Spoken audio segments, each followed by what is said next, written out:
All right, guys, welcome back. Welcome back. It's me, Daniel, with VintageMagic.com, and yeah, I'm buying some cars. No, I'm waiting for my car to get fixed here at the AutoNation Audi here in Bellevue, Washington. But this video is all about how to create a business plan for those of you starting the MTG business creation. It's my new Patreon tier. If you haven't looked at it, link is below. If you want to sign up, create MTG business, or talk about business in general, how to refine your business that you have currently, hit the link below. We'll talk more about it. Hope you enjoy this video. There's a lot to it. Talk to you soon.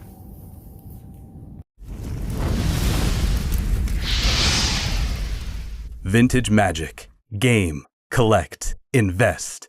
For more information about our consulting and professional services, visit vintagemagic.com.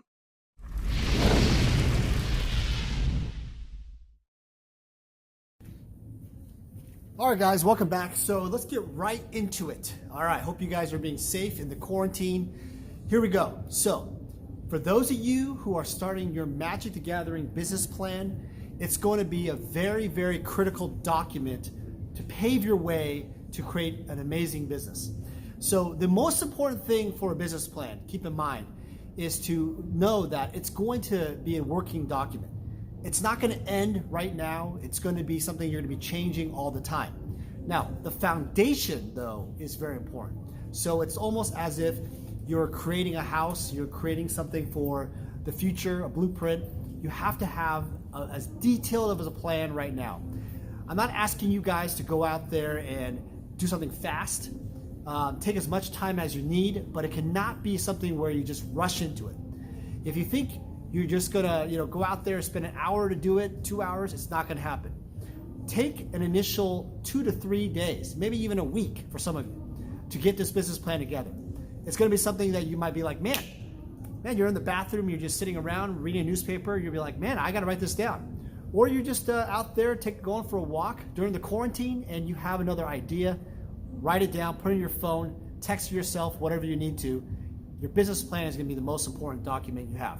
All right, so I'm gonna break this video up quite a bit. So let's get right into the first thing, is the vision statement, the mission statement. Sounds like a resume, yeah, kind of is, but the most important thing you can do for yourself is have the overall goal, the plan, of the vision of the company. This is obviously gonna change. It's probably gonna have a lot of versions over the years, but this is critical. One of the things I did when I first started my business was I actually thought I was going to be a social media TCG player type of business, TCGplayer.com.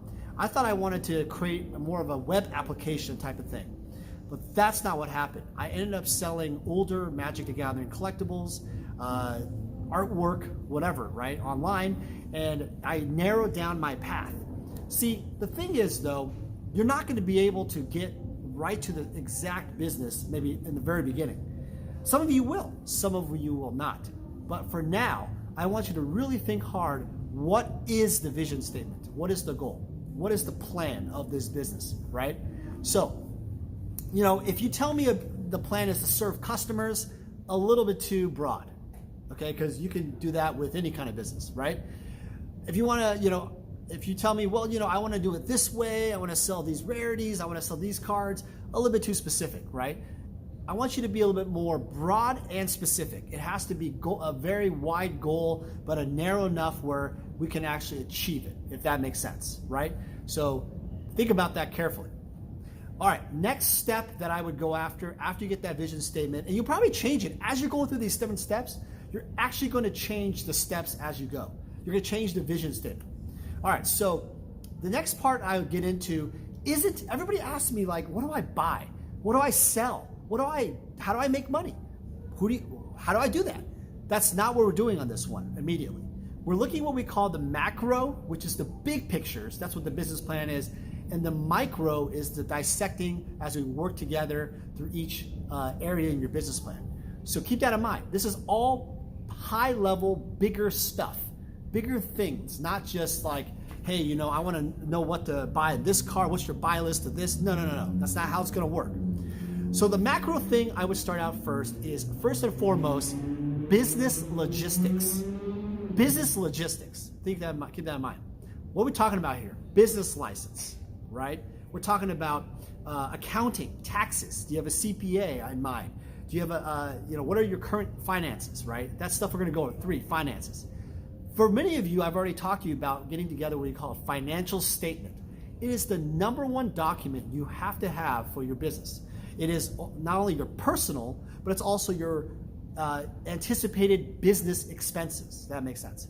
Your personal money that you're making from your job right now is what's going to bring you money in.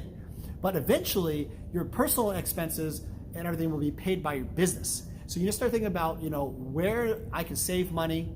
What are my expenses? What are my debts? Include your child support, food, estimations. Everything should be as exact as it can. In fact, if it's more exact, the better it is. For example, if your Comcast bill is $209.25, put $209.25 every single month. That's perfectly fine. If your cell phone bill is $99.99, right, or $9.96, I don't know, put that dollar amount in, because we need to know where you're really at financially. And I'm going to work with you on looking at where we can save money, cut expenses, and then invest money into Magic or your business. All right, so that's going to be something we're going to work on. Next thing that's really important is to think about is, in terms of accounting, taxes, logistical, right? Is shipping, products. If you're looking to do that kind of business, which most of you are, start already thinking about getting items bulk, getting on wholesale or discount. On eBay, you can actually type in like certain kind of tape, like a clear tape or whatever. You can get that on eBay. You can also get bubble envelopes for a much wholesale price if you buy more than, like 100 or so, right? The reason why I say this up front is that if you're preparing to do a business, let's accelerate this by getting the logistical things ready. Bubble envelopes, labels, whatever, right? But there's actually ways and tricks to actually save money on shipping, which what I do, there's a lot of different tutorials I'm gonna set up, but get that in mind. Write that down in your business plan now. Assume, look on eBay right now. What does it cost? Present to me what it costs on eBay, whatever. Write it down in your business plan, right? Your financial statement, right? And let's start that process. Logistics. I would not go the route of employees. A really bad thing people do are employees and trying to develop like a location or office. Damn, I need a fancy espresso coffee maker from Nespresso, the high power looking, the optics one where it makes coffee. No. You're not doing that. One of the biggest reasons why the .com crash occurred was expenses, overhead, and they produce nothing. They produce no value. They produce some services that really produce no money, no value to the customer. And you don't want to be that type of business. You want to be lean. Does that make sense? Lean. You want to have as little overhead as possible, and you want to have as much profit, especially in the beginning. You have no reason to buy those fancy things. This is not about you buying a fancier computer or a fancy gaming laptop or a fancy, no. Try to use what you have. Look at supplies. Now, I do agree. You're gonna have to start organizing your life, a personal note, getting the sections of your house set up so you can have an area to work. Ask your spouse, ask your girlfriend, whatever. What are the time frames I can work? I can help with the kids. Right now is an interesting time. You have the kids at home, right? Well, you're gonna have to balance that out. So that is critical. Have your own workspace, personal space, right? You gotta define that now, right? Very important. All right, so before I get the next part, I want you guys to all know that one of the things that I did when I did the Patreon was I set it up as $59.99 by accident. The original video should be $69.99 a month, maximum 25 people. And I think I'm filming this video, I think I have 8 or 9 people signed up. So there's not that many slots left, if you think about it, for really just the first day of doing this video. So I'm only gonna take 25 people, businesses, right? They're entrepreneurs, essentially, who are basically gonna wanna do this. The price is introductory. As I keep growing this and there's gonna be more people, I'm probably gonna double or triple the price, to be honest, for the same type of service. This is only for the first people. And honestly, I don't think I'm ever going to be able to sustain the level of information, quality, and the price. It's going to have to match up somewhere. So if you know anybody who wants to sign up, they should sign up now before the 25 slots are gone. Keep one thing in mind.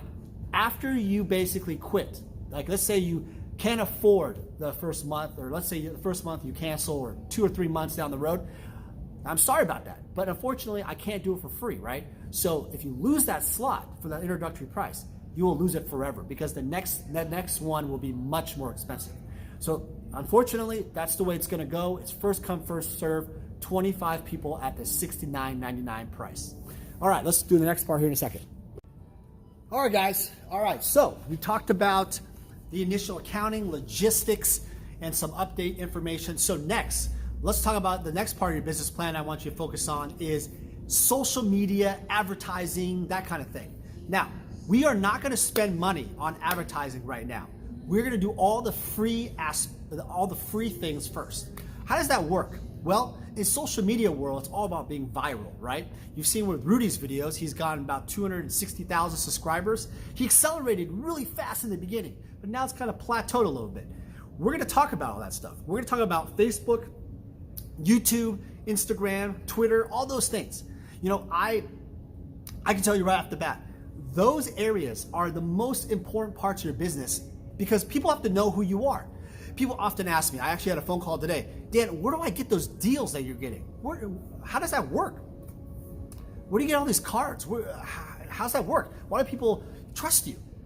See, it's all about getting in front of social media and being out there, right?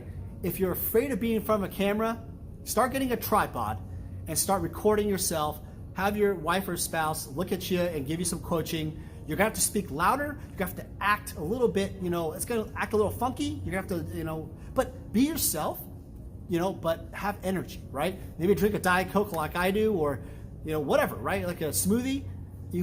Maybe even like an alcoholic beverage. If that's your thing, you have to have energy when doing this.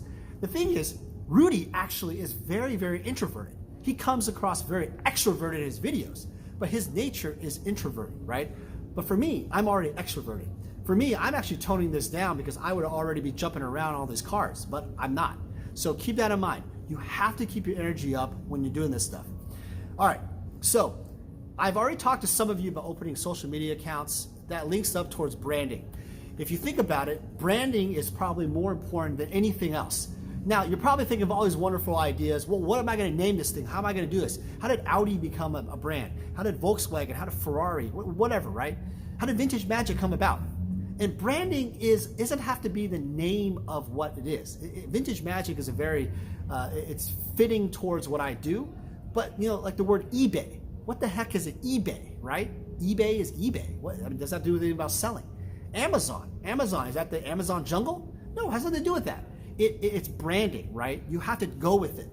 But it's cute about I call amazing. The aha moment with Amazon was A to Z, right? You like that kind of A to Z. They branded it in a way where people can remember it. So being memorable is probably the most important thing, right? So if you have a brand, some of you already have a brand, which is really interesting. And I would actually recommend rethinking your brand. See, always thinking that, man, the brand I have now is perfect, you're already gonna lose. You have to always be evolving and being creative. You have to think about it, man, is this really getting the message of what I wanna do with my vision statement? Is this really who I am as a brand in long term? Think about that long term. Really important, right? Really important to think about, as you do your business plan. All right, next part that I wanna look at is the kind of juicy part we all know is the magic inventory. Probably the most important thing here is what are you willing to sell?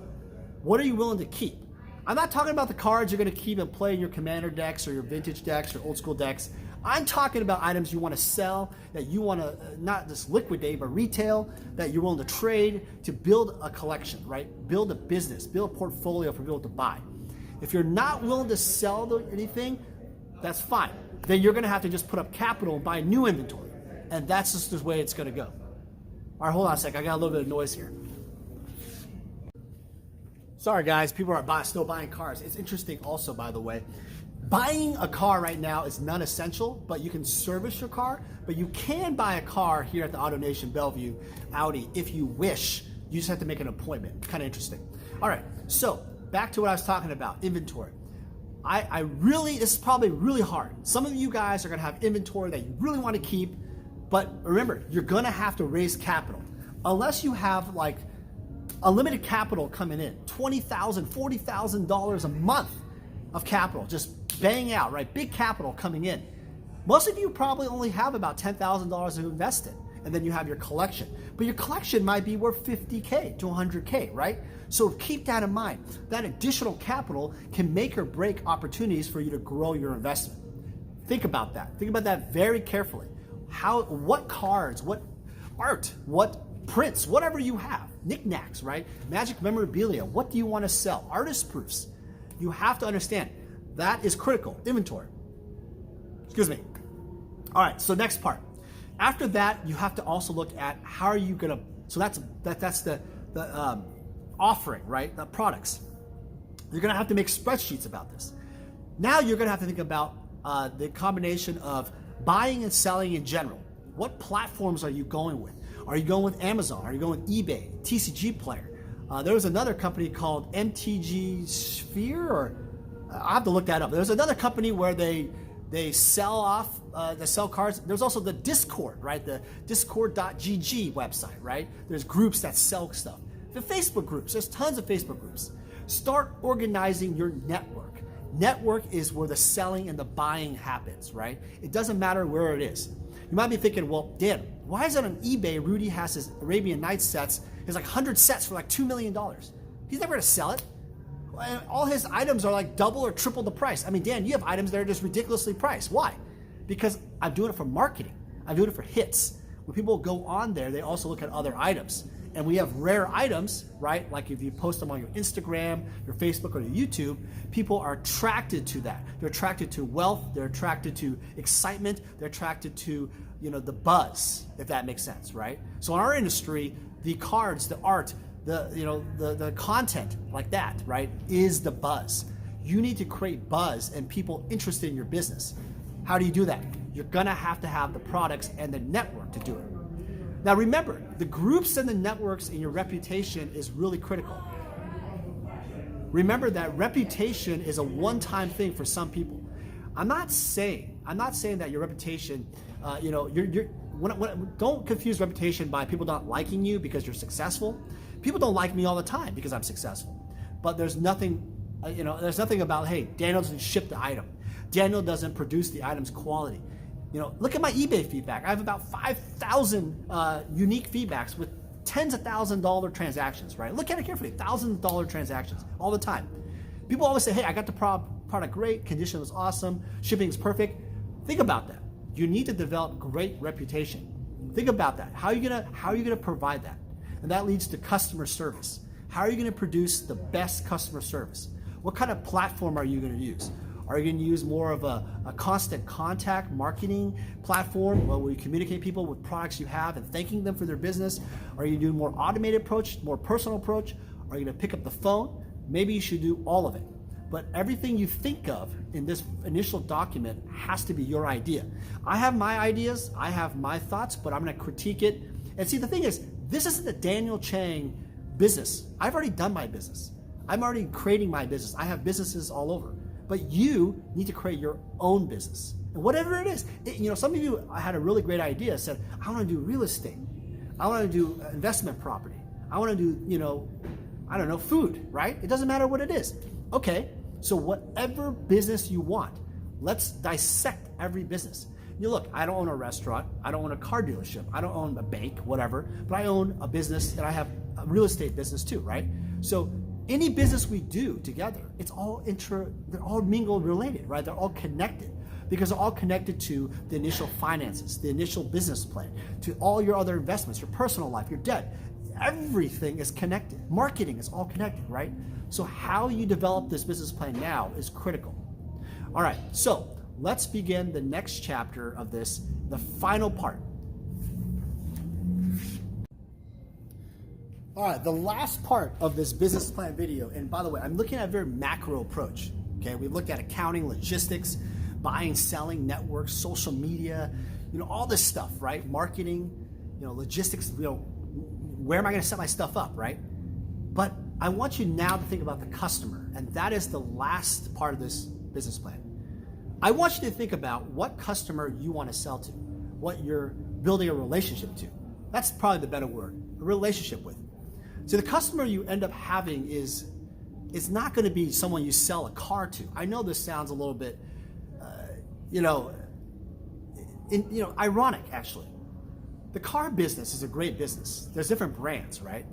There's luxury brands, like an Audi is probably mid-luxury, right? There's some, the R8 is probably one of the best cars in the world, but it's a mid-luxury brand. The top-end brands probably are the Ferraris and Mercedes, something like that.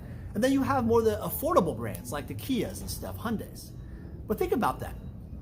What kind of customer relationship are you building? Do you want to be the brand that just wants to go off and sell volume and sell, 25-cent cards, or be the guy who sells 5,000 items a month, but you make $1, right? Is that the brand you want? And is that the service you're providing? Do you want to create a website? Another thing is website is part of your business expenses we talked about earlier. Do you want to be that kind of brand, high volume? Or are you more interested in being diversified, Or are you interested in being a luxury brand, more like me? I'm more $100,000, stuff, cards. I also can do lower end, like an Alpha Island or a Beta Island. It doesn't matter. I sell lower end cards too. It happens all the time. But what kind of brand are you? Once you figure that part out, what kind of brand you want to be is what your customers are going to want, right? So you're going to have to dictate everything towards that.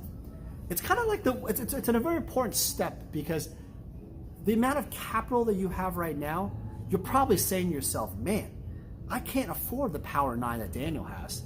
I can't buy $100,000 collections. I don't even have 20 grand in the bank. How the hell am I going to buy that, right? How am I going to cater to the $1 million customers, right? See, the thing is, you got to think big. You got to think about the short term and the long term goal. So with your business plan, you're going to have some short term and long term goals in the very end here, and along with the customers.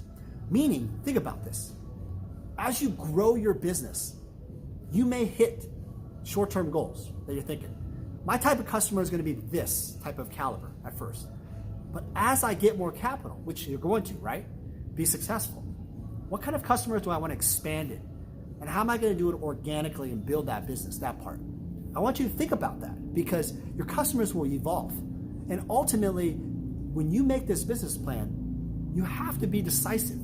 What is the type of customer you're catering to now, right? Are you going to be the guy who they go to if they want the top end set collectible or artwork or whatever? Are you going to be like a mini Daniel Chang or another, like the better than Daniel Chang? I hope one of you guys out there creates something that's better than my business.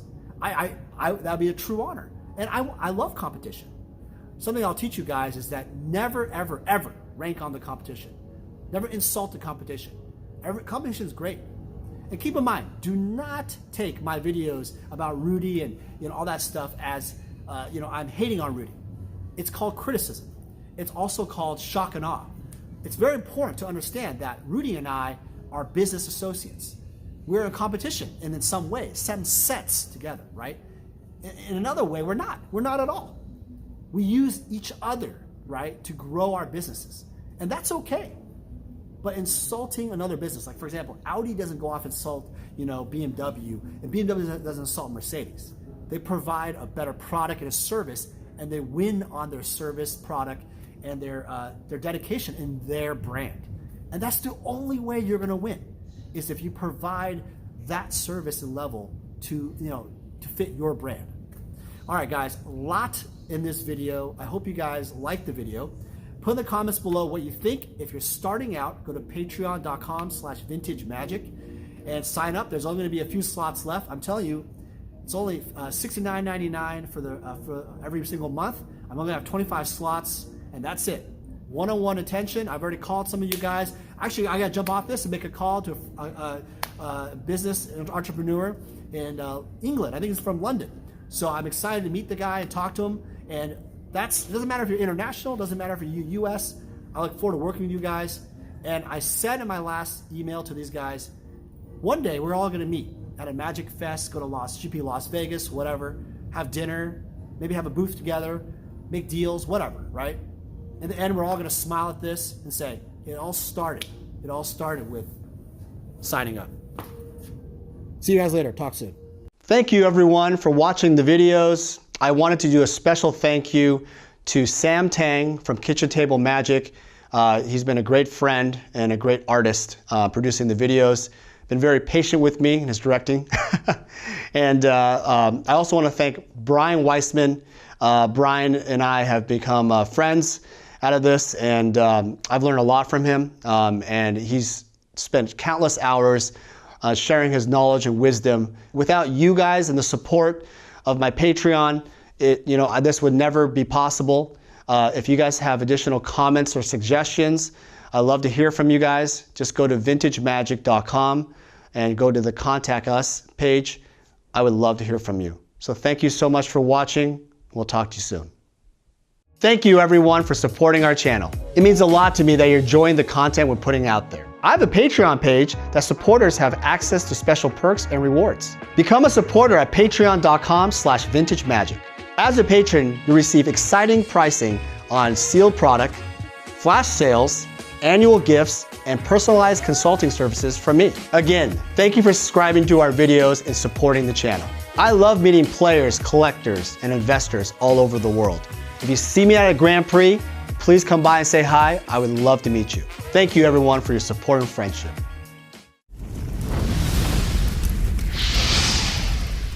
Vintage Magic. Game, collect, invest. For more information about our consulting and professional services, visit vintagemagic.com.